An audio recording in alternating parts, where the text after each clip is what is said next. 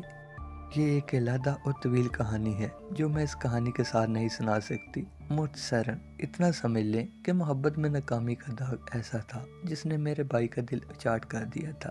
میرے ماں باپ کو تو اس صدمے نے پاگل کر دیا۔ اکلوتے جوان بیٹے کی موت ماں باپ کی کمر توڑ کر رکھ دیتی ہے، اور پھر وہ فرما بردار اور سعادت مند بیٹا تھا۔ میرے والد ایک کارخانے کے مالک تھے، انہیں کسی چیز کی تنگی نہیں تھی، مگر اب ان کی اس دولت کا وارث کوئی نہیں رہا تھا۔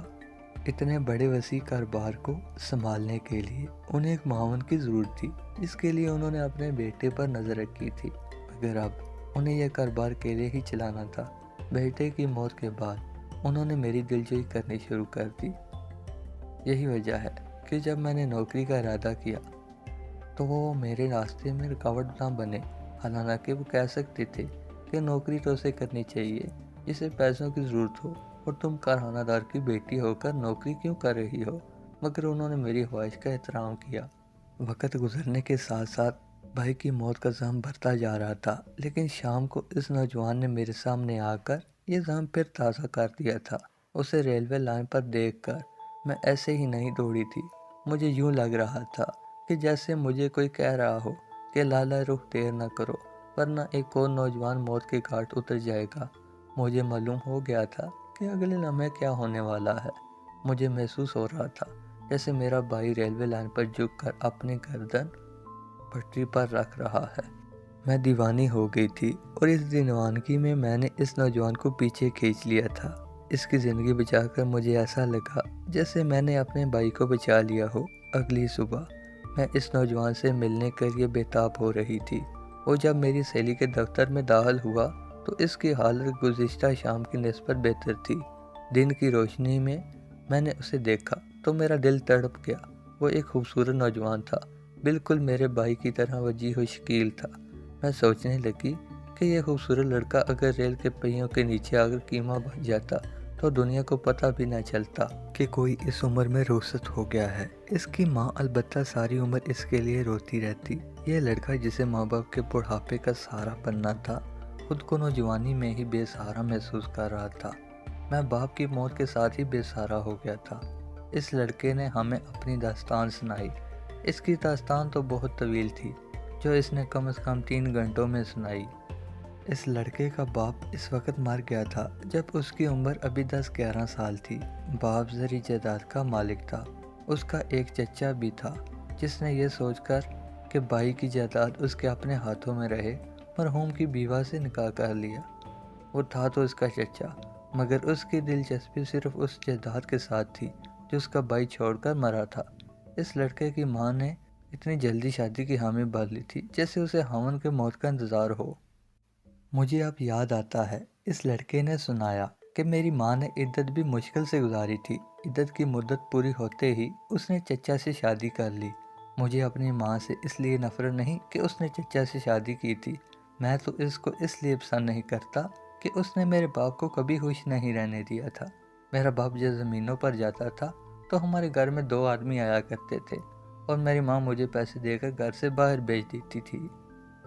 اس وقت میں بچہ تھا، اس لیے یہ ساری باتیں میں نہیں سمجھ سکتا تھا، مگر اب جب وہ باتیں مجھے یاد آتی ہیں تو میرے اندر قہر بھر جاتا ہے۔ آپ چاہیں مجھے بے شرم کہہ لیں یا بے غیرت کہیں، میں یہ بات ضرور کہوں گا کہ میری ماں میرے باپ کو دھوکہ دے رہی تھی، اور جب میرا باپ زمینوں سے واپس آتا تھا تو ماں کوئی نہ کوئی بہانہ بنا کر میرے باپ سے لڑائی چھیڑ دیتی تھی۔ اس وقت مجھے اپنی ماں زہر لگتی تھی۔ میری ماں بچپن میں مجھے چڑیل سے ڈرایا کرتی تھی، اور چڑیل کا تصور کرنے کے لیے میں اپنی ماں کی طرف دیکھا کرتا تھا۔ جب وہ میرے باپ سے چیخ چیخ کر بولتی تھی تو مجھے چڑیل لگتی تھی۔ نہ صرف یہ کہ اس نے میرے باپ سے بے وفائی کی، بلکہ اس نے مجھے بھی کسی توجہ کے قابل نہ سمجھا۔ وہ اپنی ساری توجہ اپنے آپ کو بنانے سنوارنے پر صرف کرتی تھی۔ اگر میں کبھی اس کے پاس بھی چلا جاتا تو وہ مجھے دھتکار دیا کرتی تھی۔ میرا باپ جس عمر میں مرا وہ اس کے مرنے کی عمر نہیں تھی، اسے خانگی جھگڑوں نے کھا لیا تھا۔ حقیقت یہ ہے کہ میں اپنی ماں کو اپنے باپ کا قاتل سمجھتا ہوں۔ میری ماں میری بھی قاتل ہے، اس نے میری روح کو ختم کر دیا ہے۔ میں اس گھر میں اس طرح رہتا تھا جیسے دو دشمن ایک چار دیواری کے اندر رہ رہے ہوں۔ میرا صرف ایک دوست اور ایک ہی خیر ہوا تھا، اور وہ میرا باپ تھا۔ میں نے گھر سے باہر کوئی دوست نہیں بنایا اور آج تک میرا کوئی دوست نہیں بنا۔ میں دل کی باتیں کرنے کے لیے باپ کی قبر پر چلا جایا کرتا ہوں اور قبر سے باتیں کرتا رہتا ہوں، یہاں پھر آج آپ لوگوں سے باتیں کر رہا ہوں۔ باپ کے مرنے کے بعد میری دنیا اندھیر ہو گئی، مگر ایسے لگتا تھا جیسے میری ماں کی عید ہو گئی ہو۔ آپ یقین نہیں کریں گے کہ عدت کی مدت ختم ہونے سے پہلے بھی ایک آدمی ہمارے گھر میں آیا کرتا تھا، حالانکہ عورت کو عدت کے دوران کسی غیر مرد کا سایہ بھی نہیں دیکھنا چاہیے۔ پھر ماں نے چچا سے شادی کر لی اور اس کی وہ زندگی دوبارہ شروع ہو گئی جو میرے باپ کے زمانے میں تھی۔ فرق صرف یہ پڑا کہ ماں چچا سے جھگڑا نہیں کرتی، لیکن جو لوگ میرے باپ کی زندگی میں آیا کرتے تھے وہ بعد میں بھی آنے لگے، کیونکہ میرا چچا بھی کچھ دنوں کے لیے زمینوں پر چلا جایا کرتا تھا۔ اس دوران میرا ایک سوتیلا بھائی پیدا ہوا۔ ماں اس سے پیار کرتی ہے، چچا بھی اس سے پیار کرتا ہے۔ میرے حصے میں صرف دھتکار اور پھٹکار ہے۔ اپنے باپ کی زمین کا میں وارث ہوں، مگر چچا میرا سرپرست بنا ہوا ہے۔ وہ مجھے اپنے راستے سے ہٹا تو نہیں سکتا، مگر اس نے میرے لیے وہ حالات پیدا کر دیے ہیں کہ میں خود ہی اس کے راستے سے ہٹ جاؤں۔ میں اب جوان ہو گیا ہوں، مگر اس سے میری قسمت نہیں بدلی۔ فرق صرف یہ پڑا ہے کہ پہلے جو باتیں میں سمجھ نہیں سکتا تھا، اب وہی باتیں میں سمجھتا ہوں اور گڑتا ہوں۔ میری ماں کی عمر ڈل گئی ہے، مگر اس کی ہوس اب بھی پوری طرح جوان ہے۔ میں نے کل رات اپنی ماں کو ایسی حالت میں ایک آدمی کے ساتھ دیکھا کہ میرا دماغ اکھڑ گیا۔ میرا جی چاہتا ہے کہ اسے قتل کر دوں، مگر میرے اندر اتنا حوصلہ بھی نہیں رہا۔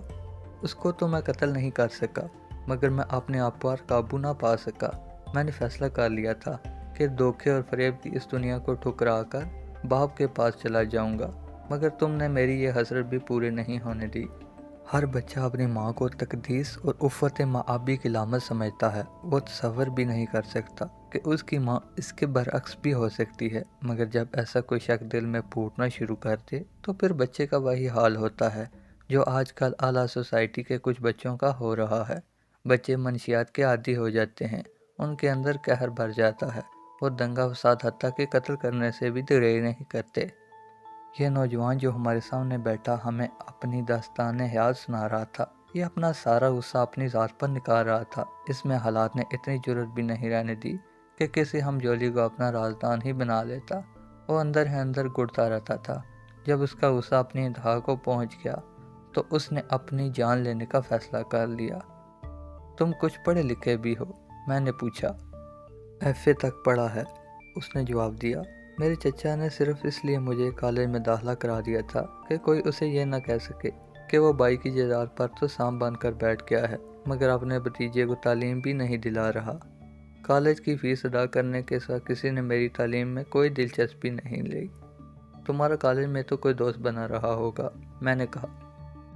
بالکل نہیں، اس نے جواب دیا۔ وہ سب لڑکے مجھ سے اتنے مختلف تھے کہ میں ان سے بات کرتے ہوئے بھی جھجکتا تھا۔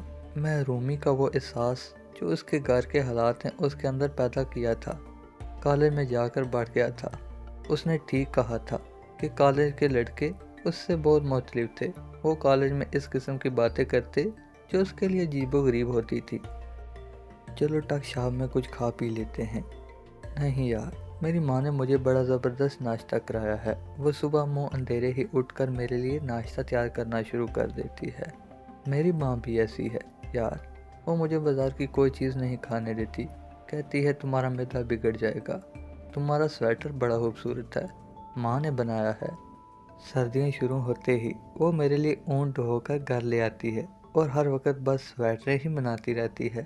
مجھے تو اب اجازت دو، 10 منٹ کی بھی دیر ہو جائے تو ماں پریشان ہو کر دروازے پر کھڑی ہو جاتی ہے۔ ان لڑکوں کو وہ کسی اور دنیا کی مخلوق سمجھتا تھا، اس لیے وہ ان میں گل مل نہیں سکتا تھا۔ وہ سوچتا تھا کہ ایسی مائیں بھی ہوتی ہیں کیا؟ اب آپ خود ہی بتائیں، اس نے کہا۔ میں کالج میں ان لوگوں کو کیسے دوست بنا سکتا تھا؟ میں انہیں کیا کہتا کہ میری ماں کیسی ہے؟ میں انہیں یہ تو نہیں کہہ سکتا تھا کہ گھر میں میرا کوئی بھی انتظار نہیں کرتا، کیونکہ ماں کو خود فرصت نہیں۔ میں انہیں یہ بھی نہیں کہہ سکتا تھا کہ میری ماں ہامن کی غیر موجودگی میں عیش کرتی پھرتی ہے۔ اگر میں ایسی بات کرتا بھی تو لوگ مجھے پاگل سمجھتے۔ میری سہیلی نے مجھے بتایا تھا کہ اس نے ایک ایسا کیس پہلے بھی دیکھا تھا۔ ایک لڑکی تھی جس کو اپنی ماں سے نفرت تھی، وہ اپنے باپ کو بھی پسند نہیں کرتی تھی۔